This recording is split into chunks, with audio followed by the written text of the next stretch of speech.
राहु को राक्षसों के साथ जोड़ा जाता है। आप वैदिक ज्योतिष की अच्छी खासी जानकारी रखते हैं। सबसे पहले राहु को समझ लेते हैं, क्या है राहु? तो राहु बेसिकली आपके अंदर का वो एक्साइटमेंट है।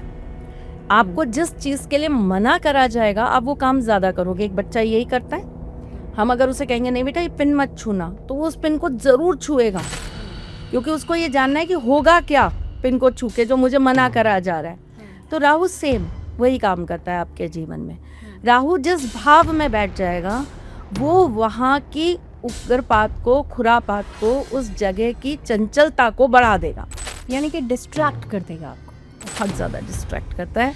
राहु हमेशा डिस्ट्रैक्शन का ही काम करता है। राहु आपको कभी भी सीधे तरीके से कुछ भी करने का कार्य कभी नहीं करने देगा। कुंडली का ऐसा कौन सा भाव है, ऐसा कौन सा हिस्सा है जिसमें कि राहु सबसे खराब रिजल्ट्स दे? जब राहु आपके उस भाव में किसी भी तरीके से चंद्रमा के साथ संबंध बना ले।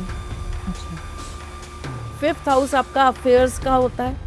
आपको अपने पास्ट लाइफ के कोई ना कोई ऐसे पर्सन्स के साथ में आपके अफेयर्स होंगे या आपके रिलेशंस बनेंगे जिनकी वजह से आपको बहुत दुख मिलेगा, तकलीफ़ें मिलेंगी। अच्छा, आपका रिलेशनशिप कहीं ना कहीं टूटेगा। जो कुंडली का केंद्र होता है, जो फर्स्ट हाउस होता है, वहाँ से भी बहुत सारी चीज़ें कंट्रोल होती हैं। अगर फर्स्ट हाउस में राहु है तो क्या रिजल्ट्स देगा? इंसान का दिमाग जो है ना वो बहुत ज़्यादा खुरापाती चीज़ों में जाएगा। लग्जरी के साथ साथ इंसान एडिक्शन की तरफ बढ़े, वहाँ राहु बड़ा एक्टिवेट होता है, बहुत एक्टिव। ऐसे में ऐसे लोग भी होते हैं जो बहुत ज़्यादा अगर अल्कोहल का सेवन कर रहे हैं तो उन्हें पता ही नहीं चलता कि वो कितना अल्कोहल कंज्यूम कर रहे हैं और बहुत ज़्यादा एडिक्टेड हो जाते हैं। राहु नशा है। नशा किसी भी चीज़ का हो सकता है। नशा आपको पैसे का भी हो सकता है। नशा आपके अंदर पावर का भी हो सकता है। नशा आपको आपकी खूबसूरती का भी हो सकता है। देखो मैं कितना सुंदर हूँ, अब मुझे तो दुनिया में आना ही चाहिए सबके सामने, मुझे तो शाहरुख खान बनना ही चाहिए क्योंकि मैं बहुत खूबसूरत हूँ। लेकिन इसका पॉजिटिव साइड भी तो हो सकता है ना। अगर एक इंसान, इसका पॉजिटिव साइड होता है, यही राहु आपको बहुत बड़ी इंडस्ट्री में लेके जाता है। यही राहु आपको बहुत अच्छा नेता और अभिनेता बनाता है। यही राहु आपको सोशल मीडिया पर वायरल करता है। यही राहु कहीं ना कहीं आपकी प्रसिद्धि, उपलब्धि और आपको मिलने वाले अवार्ड्स का भी कारण बनता है।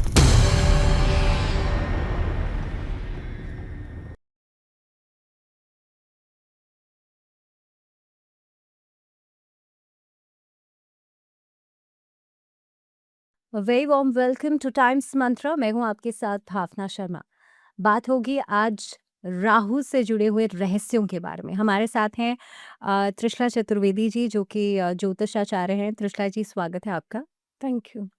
त्रिशला जी, राहु को लेकर के बहुत सारी ऐसी मिस्ट्रीज हैं। छाया ग्रह तो है ही, लेकिन इसके अलावा क्योंकि राहु को राक्षसों के साथ जोड़ा जाता है, आप वैदिक ज्योतिष की अच्छी खासी जानकारी रखते हैं। सबसे पहले राहु को समझ लेते हैं, क्या है राहु? राहु डेफिनेटली एक छाया ग्रह है और राहु का सबसे बड़ा काम है चीज़ों के अंदर उत्पाद मचाना। अच्छा। है ना? एक छोटा बच्चा होता है ना, जिसे हम बहुत कोशिश करते हैं कि ये थम जाए, ये शरारत नहीं करे, हम उसे बार बार बोलते हैं शरारत मत करो, देखो ये छूना मत, देखो ये ऐसे मत करना। तो राहु बेसिकली आपके अंदर का वो एक्साइटमेंट है। आपको जिस चीज के लिए मना करा जाएगा आप वो काम ज्यादा करोगे। एक बच्चा यही करता है, हम अगर उसे कहेंगे नहीं बेटा ये पिन मत छूना, तो वो उस पिन को जरूर छुएगा, क्योंकि उसको ये जानना है कि होगा क्या पिन को छू के जो मुझे मना करा जा रहा है। तो राहु सेम वही काम करता है आपके जीवन में। राहु जिस भाव में बैठ जाएगा वो वहां की उग्रपात को, खुरापात को, उस जगह की चंचलता को बढ़ा देगा। अच्छा। ये राहु का सबसे बड़ा काम है। हाँ। शुक्र का प्रिय शिष्य है, तो इसीलिए इसका कॉम्बिनेशन शुक्र की चीजों के साथ बहुत अच्छा बैठता है। जैसे अगर हम ये कहते हैं कि शुक्र लग्जरी है, विलासता है, तो उस विलासता और उस लग्जरी में जितने भी ऐसे तत्व हैं जो उसमें अपने आप को लग्जरी होने का प्रमाण देते हैं। अच्छा। जैसे कि बड़ी पार्टीज हो रही हैं, वहां पर अलग अलग तरह का नशा चल रहा है, वो राहु है। वो राहु दे रहा है। वो राहु दे रहा है। अच्छा। राहु आपको किसी भी चीज को करने की इच्छा नहीं देता, हम्म। आपको बंधन देता है, यानी कि बांध देता है। अटैचमेंट देगा राहु। नहीं, अटैचमेंट नहीं। हाँ। हाँ, कह सकते हो अटैचमेंट, हम्म। लेकिन राहु बेसिकली आपको बांधने का काम कर देगा। कैसे? जैसे कि अगर हम पढ़ाई कर रहे हैं हम्म। तो आपके अंदर वो पेशेंस नहीं रहने देगा कि आप पढ़ो, पढ़ के फिर आप जो है अपने लेवल पे जॉब सर्च करने जाओ, फिर आपको अच्छी जॉब मिल जाए, फिर आप वहां से अच्छी सैलरी लो। यानी कि डिस्ट्रैक्ट कर देगा आपको। बहुत ज्यादा डिस्ट्रैक्ट करता है। राहु हमेशा डिस्ट्रैक्शन का ही काम करता है। हम्म। राहु आपको कभी भी सीधे तरीके से कुछ भी करने का कार्य कभी नहीं करने देगा। अच्छा, राहु को लेकर के कई सारे कॉम्बिनेशन है। कॉम्बिनेशन तो आपने भी कहा कि राहु और शुक्र। मैं अलग अलग कॉम्बिनेशंस की बात करूंगी क्योंकि राहु और बृहस्पति गुरु चांडाल योग भी बनाते हैं। ऐसे में राहु सबसे खराब, यानी कि जो कुंडली का ऐसा कौन सा भाव है, ऐसा कौन सा हिस्सा है जिसमें कि राहु सबसे खराब रिजल्ट्स देता है? राहु सबसे ज्यादा खराब रिजल्ट देता है जब राहु आपके उस भाव में किसी भी तरीके से चंद्रमा के साथ संबंध बना ले। अच्छा। अगर सपोज करिए आपके 5th हाउस के अंदर हम्म। चंद्रमा की राशि है और वहां आकर राहु बैठ गया, हम्म। तो वो आपके जीवन के अंदर आपको 5th हाउस से रिलेटेड दिक्कतें देगा ही देगा। और किस तरह की दिक्कत है? आपकी पढ़ाई कहीं ना कहीं बाधित हो जाएगी। हम्म। आप जो पढ़ोगे उस पढ़ाई का आप पूरी तरीके से उपयोग नहीं कर पाओगे। हम्म। आपकी शिक्षा कहीं ना कहीं आपके लिए दिक्कत का काम कर देगी। हम्म। आप अपनी शिक्षा को लेकर कहीं ना कहीं अपने मन के अंदर हम्म। भय में रहोगे। आप 5th हाउस आपका अफेयर्स का होता है। आपको अपने पास्ट लाइफ के कोई ना कोई ऐसे पर्सन्स के साथ में आपके अफेयर्स होंगे या आपके रिलेशंस बनेंगे जिनकी वजह से आपको बहुत दुख मिलेगा, तकलीफें मिलेंगी। अच्छा। आपका रिलेशनशिप कहीं ना कहीं टूटेगा। आपके रिलेशनशिप में आपको प्रॉब्लम्स बहुत आएंगी। हम्म। ये 5th हाउस का राहु दे देगा अगर वहां पर चंद्रमा की राशि है तो। आपने फिफ्थ हाउस की बात की। इस तरह से अलग अलग हाउसेस में अलग अलग रिजल्ट्स राहु देता है, क्योंकि जो कुंडली का केंद्र होता है, जो फर्स्ट हाउस होता है, वहां से भी बहुत सारी चीजें कंट्रोल होती हैं। अगर फर्स्ट हाउस में राहु है तो क्या रिजल्ट्स देगा? इंसान का दिमाग जो है ना वो हम्म। बहुत ज्यादा खुरापाती चीजों में जाएगा। अच्छा। और मैंने जैसे आपको बोला पेशेंस लेवल खत्म कर देगा। हम्म। तो जिसके राहु लग्न में बैठा है ऐसे व्यक्ति के अंदर पेशेंस नाम की चीज बिल्कुल भी नहीं रहने वाली। अच्छा। अच्छा त्रिशला जी, आपने शुरुआत में कहा कि राहु जो है ना वो डिस्ट्रैक्शन तो देता ही है, और जहाँ पे एडिक्शंस हों, जहाँ पे लग्जरी के साथ साथ इंसान एडिक्शन की तरफ बढ़े, वहाँ राहु बड़ा एक्टिवेट होता है। बहुत एक्टिव। ऐसे में ऐसे लोग भी होते हैं जो बहुत ज़्यादा अगर अल्कोहल का सेवन कर रहे हैं तो उन्हें पता ही नहीं चलता कि वो कितना कितना अल्कोहल कंज्यूम कर रहे हैं, और बहुत ज़्यादा एडिक्टेड हो जाते हैं। ऐसी सिचुएशन में क्या राहु का रोल प्ले होता है? केवल अकेले राहु का नहीं होता भावना जी यहाँ पर। अच्छा। फिर वहां पर और भी ग्रहों की और नक्षत्रों की पोजीशंस देखी जाती है। राहु बेसिकली लिकर को नहीं दिखाता। राहु नशा है।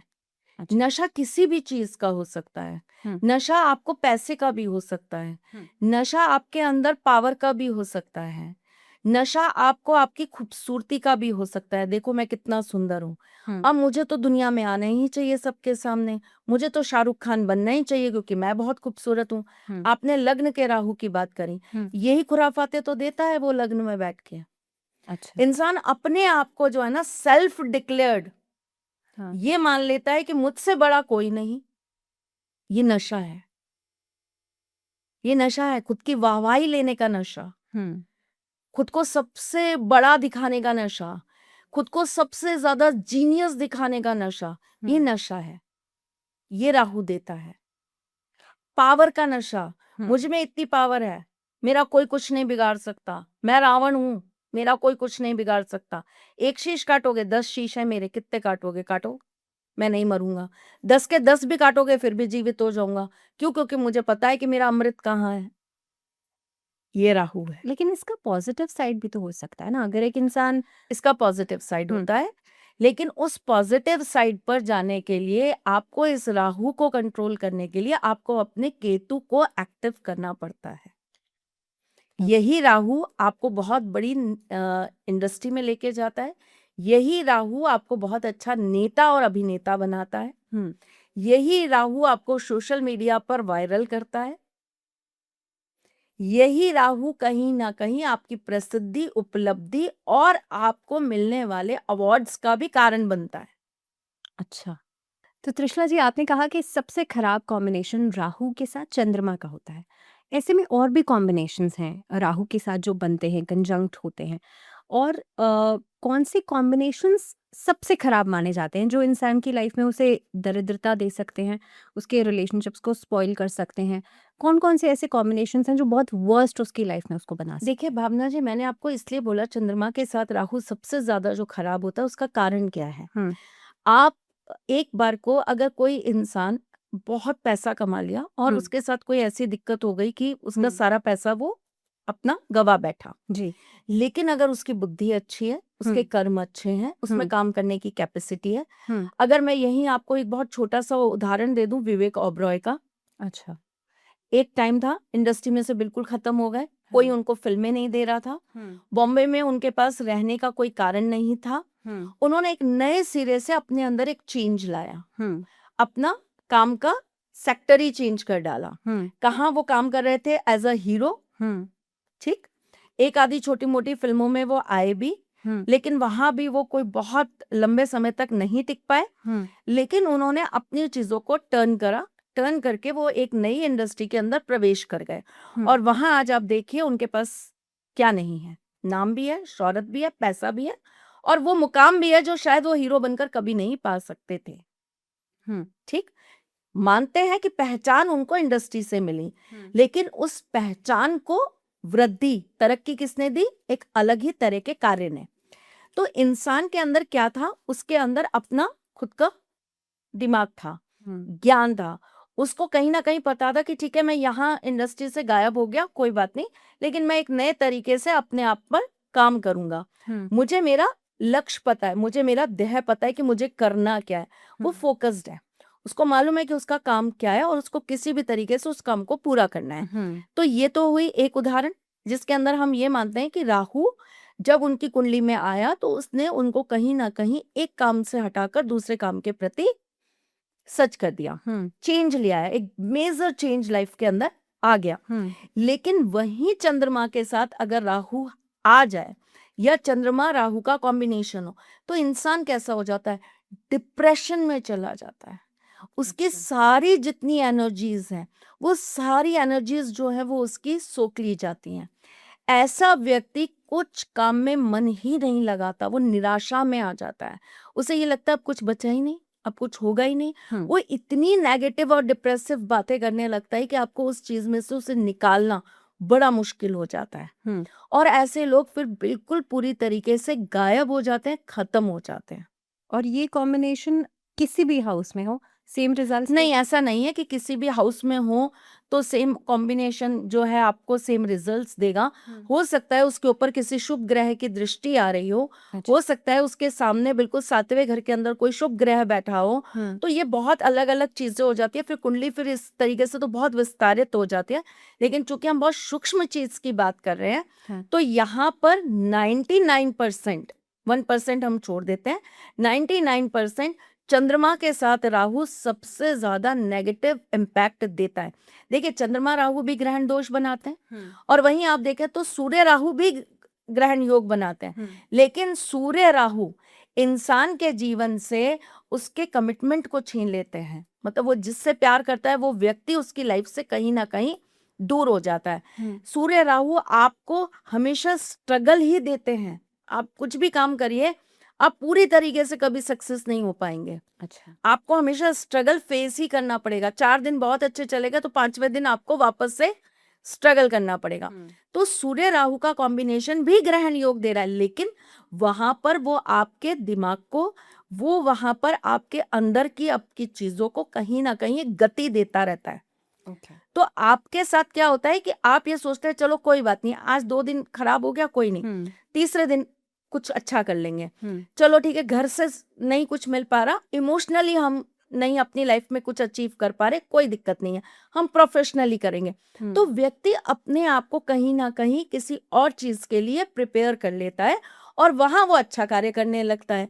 तो उसकी पूरी कुंडली जो है वो कहीं ना कहीं स्टक तो नहीं हो जाती, या उसकी और चीजें जो है वो बंधित तो नहीं हो जाती। लेकिन यही अगर हम बात चंद्रमा और राहु की करें तो यहाँ पर व्यक्ति ही डम्ड हो गया। हम्म अब एक ऐसे इंसान को जिसको डीप डिप्रेशन हो रखा है, आप उससे काम कैसे कराएंगी? यानी कि उसका इंटरनल ही अगर फेलियर हो चुका है तो वो बाकी चीज़ों में भी परफॉर्म नहीं कर नहीं कर पाएगा। पाएगा। अच्छा, ये हमने कॉम्बिनेशंस की बात की, लेकिन ज़ाहिर सी बात है हर चीज़ के पॉजिटिव नेगेटिव दोनों पहलू होते हैं। राहु अगर बहुत लो फेज़ देता है तो कई बार मैंने सुना है राहु बहुत ऊंचाइयों तक भी पहुंच जाता है। बिल्कुल पहुंचाता है। ये कौन सा रास्ता है? राहु देखिए, आपकी कुंडली के अंदर राहु जहां भी बैठेगा, मैंने बोला ना, वो आपको चंचलता देगा, हम्म उग्रपात देगा। हम्म अब उग्रपात का मतलब ये तो नहीं है कि आपको सिर्फ जो है वो यही देगा, ये ग्लास यहाँ क्यों रखा है, इस ग्लास को यहाँ रख देते हैं, इस ग्लास को यहाँ रख देते हैं, नहीं। ये पात जो है, या ये चंचलता जो है, वो ये भी आएगा कि इस ग्लास को अगर मैं इस पानी को एक बोतल के अंदर डालूं और इस बोतल को मैं बंद करके मैं लोगों को बेचना चालू करूं, तो इससे मैं 10,000 रुपये महीना कमा सकता हूँ, मैं 50,000 रुपये महीना कमा सकता हूँ। बेसिकली अगर 100 बातों की एक बात करूं तो आइडियाज देता अच्छा। है ना। है। लेकिन उसके आइडियाज कैसे होते हैं राहु के? Shortcut, okay. लॉन्ग कट नहीं देगा, शॉर्टकट देगा। कम समय में जल्दी पैसा कैसे कमाएं, ये राहु है। ओके। ठीक है। अब यहीं पे अगर हम राहु को एक पॉजिटिव वे से देखें तो राहु आपको कहीं ना कहीं आपकी चीजों के साथ फोकस साधने की क्षमता दे देता है। अच्छा। जैसे सपोज करिए कि मेरा फोकस है कि मुझे तो प्रधानमंत्री बनना है, हम्म तो आपका राहु आपसे वैसे ही कर्म करवाएगा जो आपको प्रधानमंत्री बनाने वाले रास्ते पर लेकर जाएगा। अच्छा।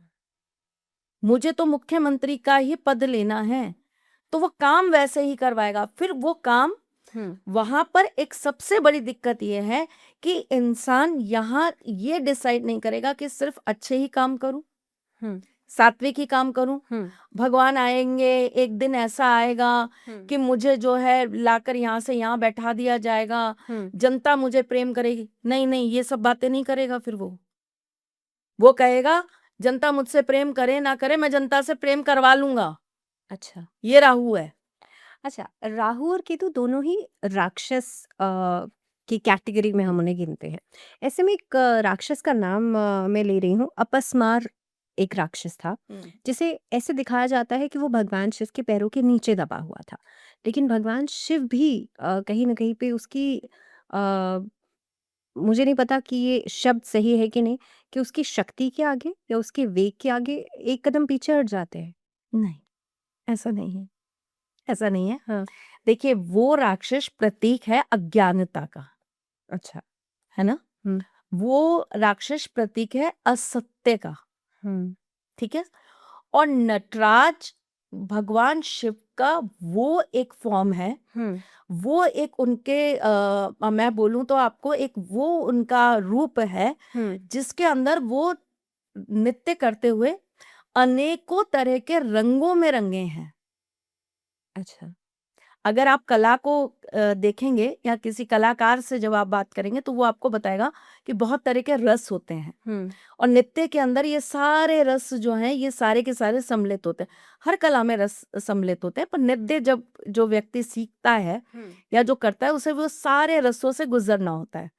तो इसके अंदर ये अलग अलग रस है, दुख अच्छा। का, सुख का, है ना, ममता का, वेदना का, हर तरह के भावनाएं। तो भगवान जब शिव नटराज रूप में थे तो वो अपने वो सारे के सारे रसों को साथ लेकर नृत्य कर रहे थे, अच्छा। है ना। उस कंडीशन में ये जो राक्षस है, इसको पैरों के नीचे दबाने का मतलब ये है कि अज्ञानता कभी भी किसी भी तरीके से ज्ञान के ऊपर नहीं सर उठा सकती।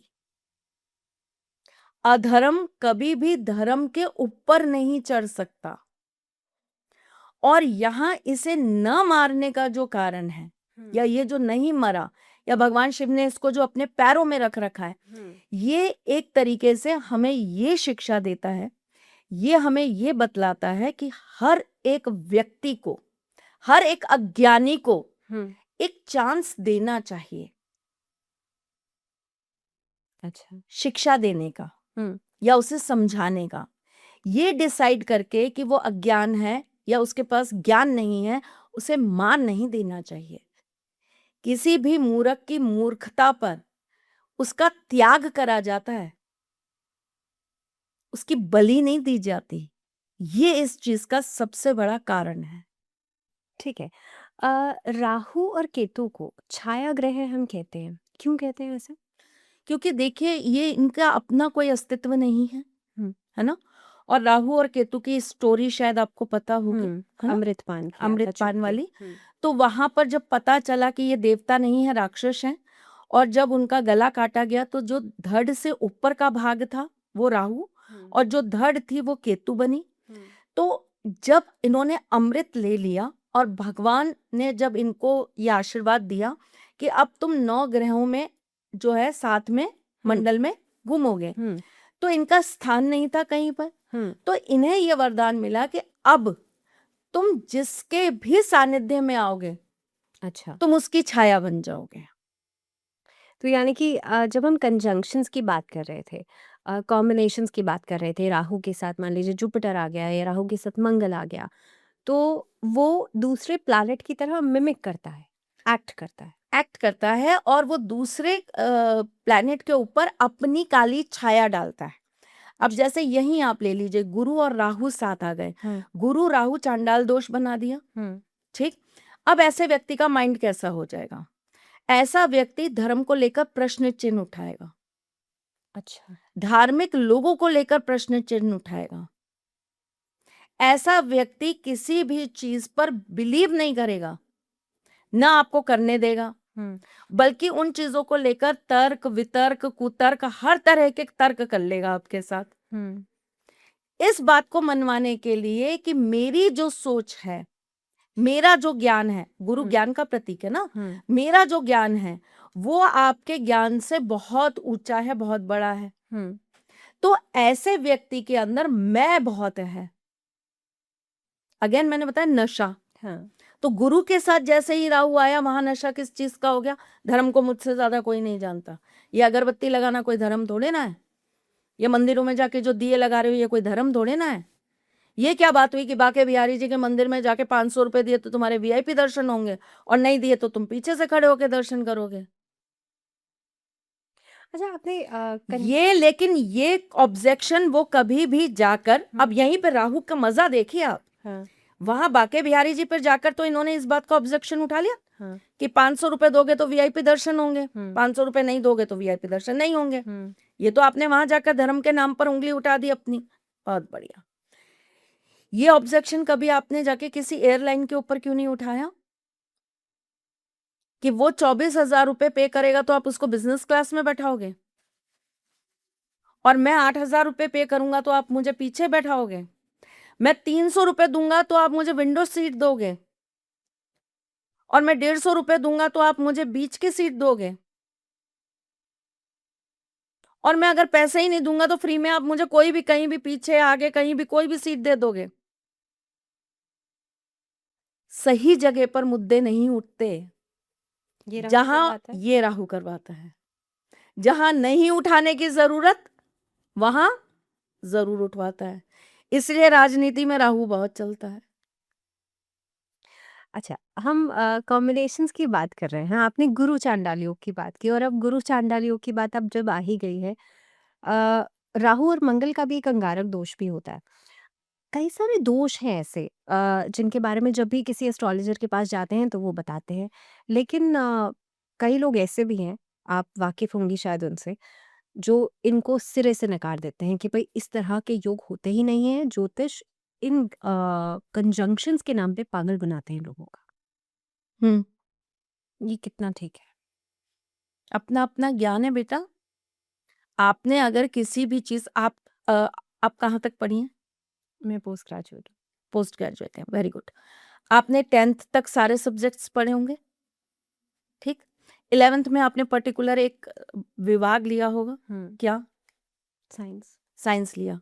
तो अब आप ये बताइए कि एक व्यक्ति जिसने पढ़ाई करी है इकोनॉमिक्स में और उसने भी पोस्ट ग्रेजुएशन करी है, अब वो आपको कोई एक थ्योरी बता रहा है और आप कहेंगे नहीं ये तो है ही नहीं। क्यों? क्योंकि मैंने तो 10th तक पढ़ी नहीं थी। आप एक पर्टिकुलर किसी सब्जेक्ट पर आपने रिसर्च कर ली या एक पर्टिकुलर किसी एक सब्जेक्ट को लेकर आपने अपनी विद्या को एक्सटेंड कर लिया। सपोज अगर आप मुझे कहेंगे कि मैम आपसे मैं बात कर रही हूँ ज्योतिष की कोई भी व्यथा की बात ले लीजिए, आप कोई भी एक शाखा ले लीजिए ज्योतिष की, कोई भी आप बोल दीजिए, ठीक है।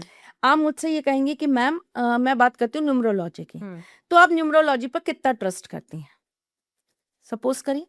तो मैं आपको कहूंगी कि मैं न्यूमरोलॉजी को एज अ हेल्पिंग वर्ब लेके चलती हूँ एस्ट्रोलॉजी का। अच्छा। लेकिन अगर आप ये मुझसे कहेंगे कि मैम आप वैदिक ज्योतिष को कितना मानती हैं, तो मैं कहूंगी मैं 100% मानती हूँ, है ना। अगर आप ये कहते हैं कि 9 ग्रहों का प्रभाव हमारे जीवन पे आता है, अगर आप ये कहते हैं एज एन एस्ट्रोलॉजर, आप ये तो मानते हैं एज एन एस्ट्रोलॉजर कि 9 ग्रहों का प्रभाव आता है। न्यूमरोलॉजी के अंदर भी 9 ग्रहों का प्रभाव आता है। नंबर 1 सूर्य का, 2 चंद्रमा का, 3 गुरु का, 4 आपके राहु का, अगेन राहु का 4 नंबर।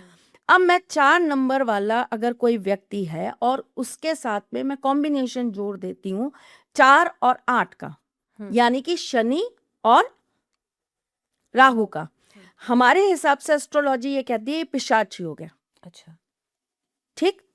अब मैं उस व्यक्ति के जीवन की एक साधारण रूपरेखा चालू करती हूँ आपके साथ बताना। ऐसा व्यक्ति रात को ज्यादा एक्टिव रहता है, ऐसे व्यक्ति को कार्य रात में ज्यादा करने में मजा आता है, ऐसे व्यक्ति को पढ़ाई कोई भी काम रात के समय करवाओ तो वो ज्यादा अच्छे से कर पाता है। दिन उसका बड़ा डल निकलता है, सुबह उसको जल्दी उठना पसंद नहीं आता। ऐसा व्यक्ति जो होता है वो अपने मित्रों के साथ, अपने परिजनों के साथ बहुत ज्यादा कंफर्टेबल फील नहीं करता, उसे अकेला रहना ज्यादा पसंद होता है।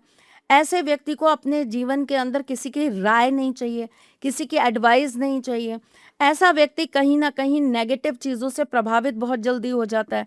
ऐसे व्यक्ति से आप जब भी कोई बात करेंगे वो आपसे उस चीज पर एक नेगेटिव थॉट के साथ जरूर आपसे क्वेश्चन आंसर कर लेगा। ऐसा व्यक्ति किसी को कभी भी किसी भी चीज के लिए अप्रिशिएट नहीं कर सकता।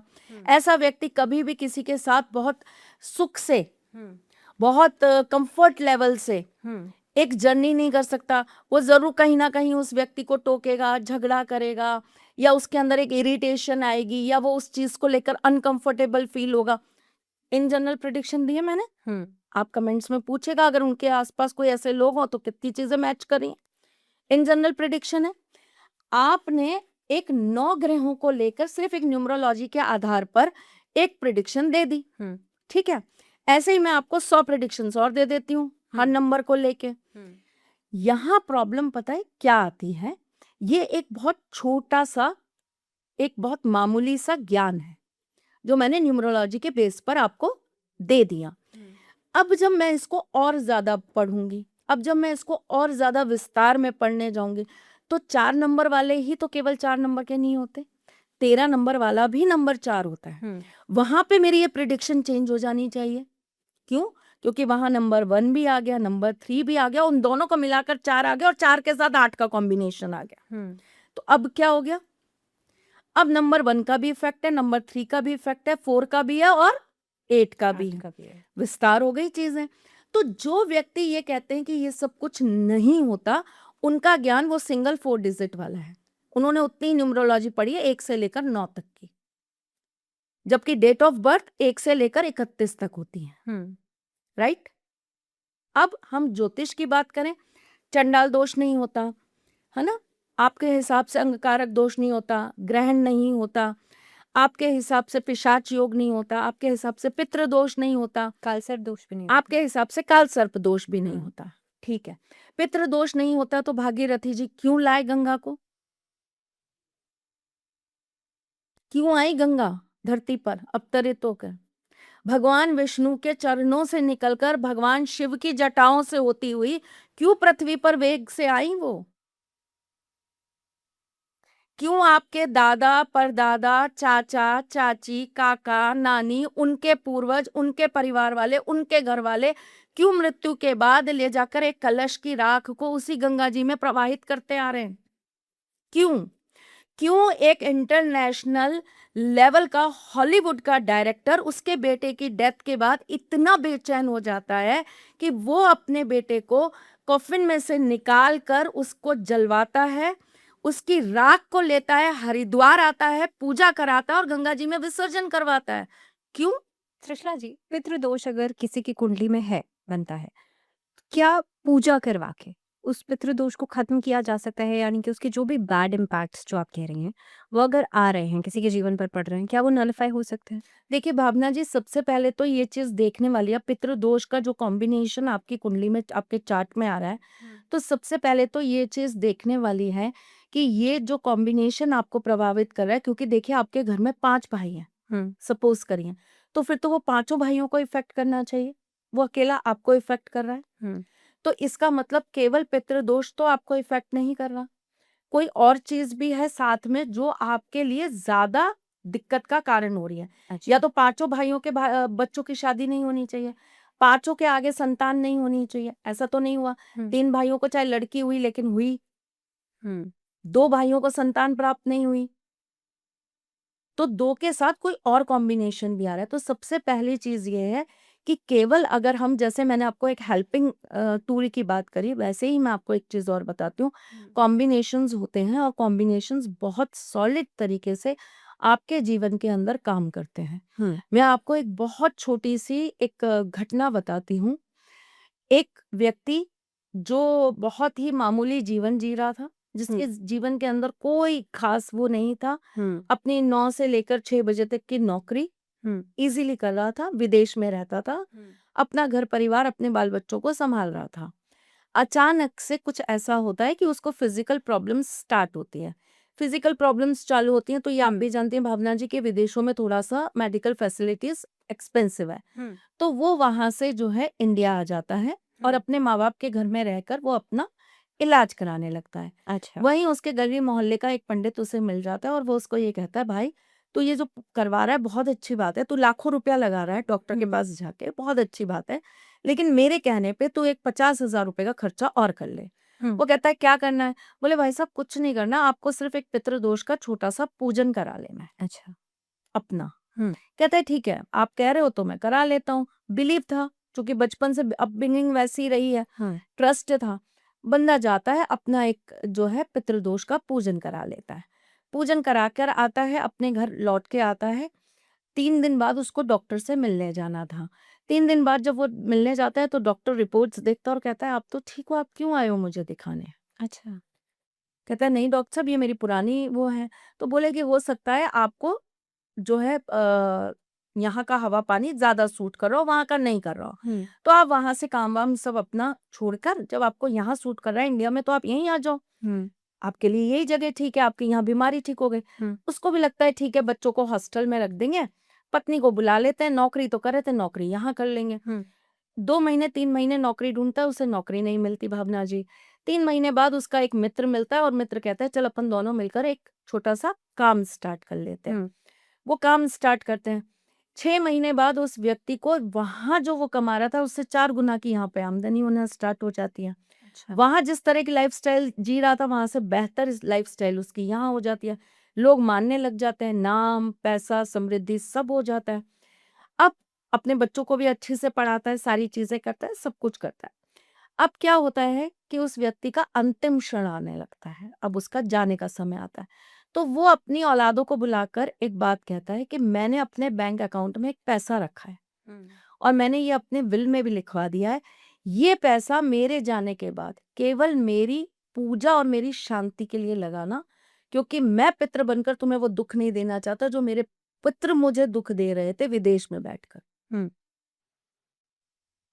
तो एक बहुत छोटी सी बात है, लेकिन जिसने पकड़ा उसने सटीकता के साथ पकड़ लिया। जिसको ज्ञान था उसने उस चीज को बहुत अच्छी से आपकी बीमारी को पकड़ा और दूर कर दिया। हम्म, आप कैसे ज्योतिष के पास जा रहे हैं, वो आपकी कैसी चीजों को पकड़ पा रहे हैं, ये बहुत अच्छी बात है। देखिए, अगर जो मानता ही नहीं पितृदोष, हम्म, तो वो आपको सॉल्यूशन क्या देगा हम्म, कि भाई तू तो ऐसे ही रहेगा, जिंदगी भर तू ऐसे बीमार रहेगा, बीमारी का इलाज करा हम्म, और तू जीता रहे।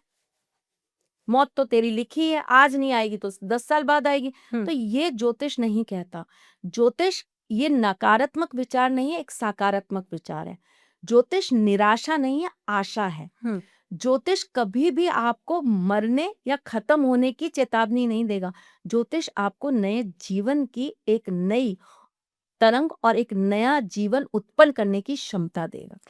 ये तो एक बहुत पॉजिटिव थॉट है कि हम बहुत ही ऑप्टिमिस्टिक होके, बहुत ही आशावादी होके आगे बढ़े। लेकिन जब भी कुंडली में हम राहु की बात कर रहे हैं, राहु की महादशा आती है, तो कई बार व्यक्ति बहुत डर जाता है क्योंकि लंबे समय के लिए आती है।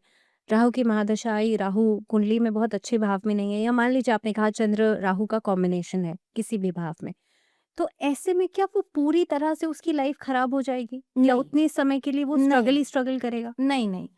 उसका एक सर्टेन टाइम होता है। हम्म, जैसे 9th हाउस में अगर किसी के राहु है, हम्म, तो वो व्यक्ति को 48 इयर्स तक उसके जीवन में स्ट्रगल देगा। 48 के बाद वो उसको उसके करे कर्मों का फल देने लग जाता है। अच्छा, तो वहां से उसकी लाइफ का एक टर्निंग पॉइंट चालू हो जाता है। अगर राहु आपके 2nd हाउस में बैठा है, हम्म, तो ऐसे व्यक्ति को एक चांस मिलता है अपनी लाइफ के 18वें साल को कंप्लीट करने के बाद, अच्छा, जिसे हम टर्निंग पॉइंट कहते हैं, हाँ, है ना? इसी तरीके से राहु आपको समय समय पर चीजें परिवर्तित करने का आपको क्षमता देता है। जैसे मैंने जैसे आपको शुक्र और राहु का कॉम्बिनेशन, सूर्य और राहु का भी बताती हूँ। सूर्य और राहु का मैंने आपको जैसे कॉम्बिनेशन बताया। सूर्य राहु अगर आपका 11th हाउस में बैठा है, हम्म, तो ऐसा जातक अपने पिता से दूर होकर हम्म, और जो कार्य पिता कर रहे हैं वो कार्य ना करके कोई नए तरीके का कार्य करे, हम्म, तो उसको सफलता प्राप्त होती है। अच्छा, कब होती है? जब वो अपने जीवन के 35वें वर्ष को कंप्लीट कर लेता अच्छा। है ना? अब वहीं पे शुक्र राहु अगर किसी की और कुंडली में ये सूर्य राहु किसी भी हाउस में होगा? 11th 11th हाउस में आपने कहा। 11th में कहा, लेकिन इसके साथ टर्म्स एंड कंडीशन और कॉम्बिनेशंस भी देखने ठीक है, पड़ते हैं भावना जी। ठीक है।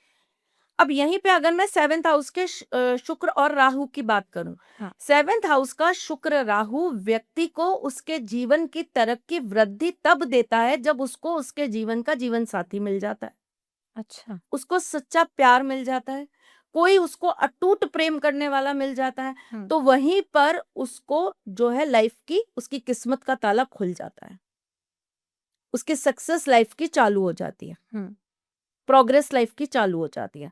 तो ये कॉम्बिनेशंस ऐसे हैं जो आपको एक टर्न के बाद, एक समय के बाद आपको देते हैं। तीसरे घर में अगर आपका राहु बैठा है, हम्म, किसी के भी साथ बैठा है, किसी भी ग्रह के साथ बैठा है, हम्म, सपोज कर लीजिए यहाँ पर हम ले लेते हैं बुध के साथ ही बैठा है, हम्म, बुध राहु साथ में बैठे हैं आपके 3rd हाउस में, हम्म, आपकी वृद्धि कब होगी? आपकी वृद्धि तब होगी जब आप अपने जीवन के 32 इयर्स कंप्लीट करेंगे। अच्छा, ठीक है? अब कुंडली आपको कैसे हेल्प करती है? कुंडली आपको, अब कई लोग ऐसे हैं, जैसे सपोज करिए कहते हैं 10वें घर का राहु हम्म, व्यक्ति को रातों रात देने की क्षमता रखता है। हम्म, तो क्या हर किसी के 10वें घर का राहु देने की क्षमता रखता है? उसे एक्टिव करना पड़ता है। अच्छा, राहु आपको किस चीज से क्या देने वाला है और आपको उससे क्या चाहिए, वो आपको एक्टिव पता होना चाहिए ना। एक्टिव करने का मंत्र आप बता दो।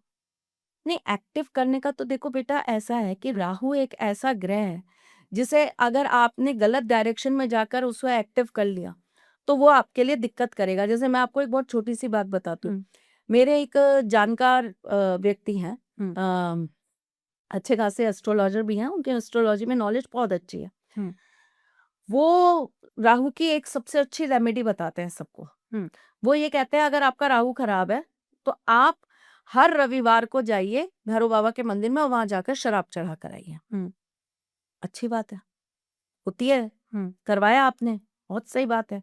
लेकिन अगर यहाँ पर मैं किसी को राहु एक्टिव करने की रेमेडी दूंगी, हम्म, तो मैं उसको क्या दूंगी कि रविवार के दिन अपने घर में धूरी देना चालू कर दीजिए। धुआं है ना राहु। हम्म राहु आपके जीवन में धुआं देता है ना, तो धुआं लाइए ना अपने जीवन में।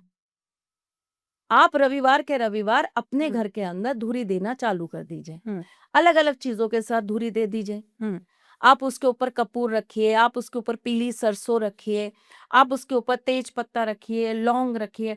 आप 7 रविवार 7 तरह की सामग्री के साथ धुआं देना चालू करिए। हम्म अंतर है, दोनों चीजों में दोनों चीजें काम करती हैं, हम्म लेकिन कैसे काम करती हैं। वहां जो चीज काम करेगी वहां राहु देगा तो सही, लेकिन साथ साथ में एक रास्ता खोल के रखेगा आपकी मेंटल डिप्रेशन के लिए, अच्छा आपकी उलझनों के लिए, आपकी परेशानियों के लिए। कहीं ना कहीं किसी ना किसी द्वारा आपको बांध के रखेगा। आपका दिमाग स्टक रहेगा किसी एक व्यक्ति के साथ, चाहे वो आपके परिवार का हो, चाहे वो आपका एक्स्ट्रा मैरिटल हो, चाहे वो आपकी प्रेमिका हो, चाहे वो आपकी माँ हो, चाहे वो आपका दोस्त हो, चाहे वो आपका पार्टनर हो, या वो आपका दुश्मन हो। अच्छा, आपने यहाँ पे एक बात छेड़ी एक्स्ट्रा मैरिटल की।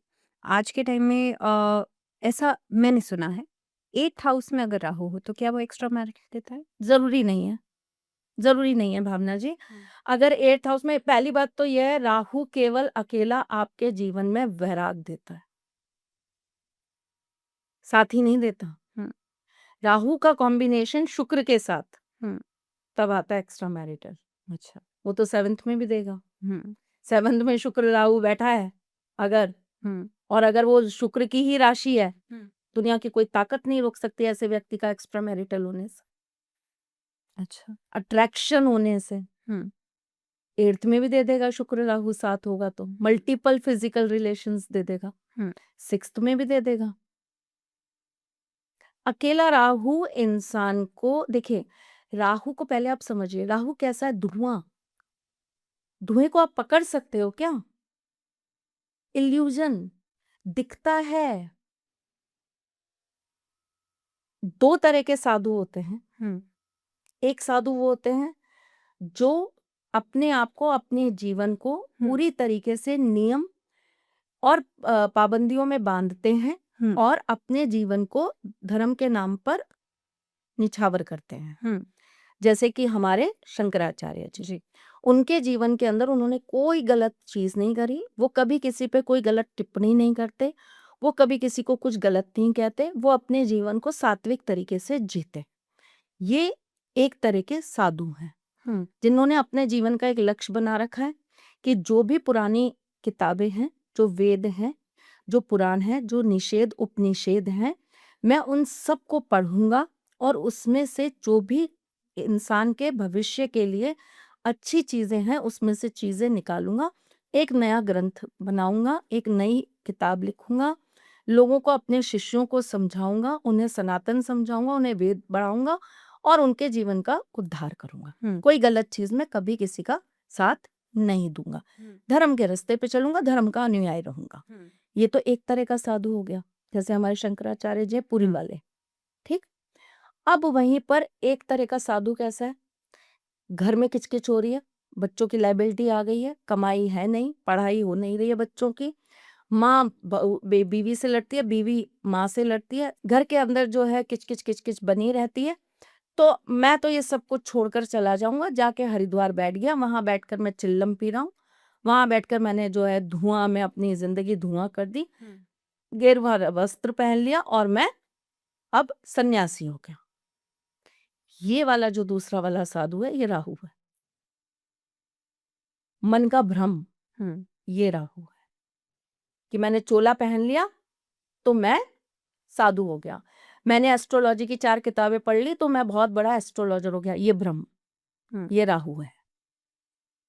आपको, आप जिस कार्य को कुछ भी कर रहे हो, आप अगर डॉक्टर हैं, आप एंकर हैं, आप इंजीनियर हैं, आप एस्ट्रोलॉजर हैं, आप एक, मैं कहती हूँ एक बहुत छोटा सा भी कोई काम कर रहा है, अगर कोई एक क्लीनिंग का भी काम कर रहा है, कोई काम छोटा या बड़ा नहीं होता, एक अगर क्लीनिंग का भी काम कर रहा है, उसके अंदर उसका अगर भाव सही है, लक्ष्य सही है, तो कहीं ना कहीं वो व्यक्ति जो है वो राहु की गिरफ्त से बाहर है। लेकिन आज की दुनिया, चूंकि ये कली की दुनिया है, इस दुनिया को, क्योंकि ये राहु का ही साम्राज्य है, राहु के ही हाथ में ही ये सारा साम्राज्य, तो यहाँ जो कुछ भी मिलेगा वो राहु से मिलेगा। आज आप और मैं बैठे हैं सोशल मीडिया पे, अगर हम दोनों का राहु ठीक नहीं होगा तो हमारे को ना व्यूज मिलेंगे, ना हमारे पॉडकास्ट को कोई देखने आएगा। तो यहाँ राहु को एक्टिवेट करने की जरूरत होती है, यहाँ राहु को अच्छा करने की जरूरत होती है। आप खूब अच्छा ज्ञान दे दीजिए, लेकिन अगर आपका राहु ठीक नहीं है तो वो ज्ञान सुनने ही कोई नहीं आएगा। बहुत ही इंटरेस्टिंग है त्रिशला जी, क्योंकि राहु के ऊपर मुझे लगता है हमने ऑफ द कैमरा भी बात की थी, जितनी बात की जाए उतनी कम कम है। है। मुझे लगता है ये जो पॉडकास्ट आज का हमारा रहा, ये सारी मिस्ट्रीज को कहीं ना कहीं पे उजागर कर रहा है। राहु की जितनी भी ऐसी बातें हैं जो कि कहीं ना कहीं पे लोगों के अंदर क्यूरियोसिटी लेकर के आती हैं, उत्सुकता लेकर के आती हैं। लेकिन आई एम श्योर कि हम नेक्स्ट पार्ट जो करने वाले हैं, मैं चाहती हूँ कि आप राहु को हर भाव में डिस्क्राइब करें कि राहु अलग अलग भावों में, और 1 से उसके लेकर 12 तक। हाँ, उसके ऑपोजिट में केतु भी किस तरह के रिजल्ट्स देता है, अलग अलग भाव के हिसाब से हम बात करेंगे। आज के लिए thank you very much for being with us. It was really nice talking to you. Thank you.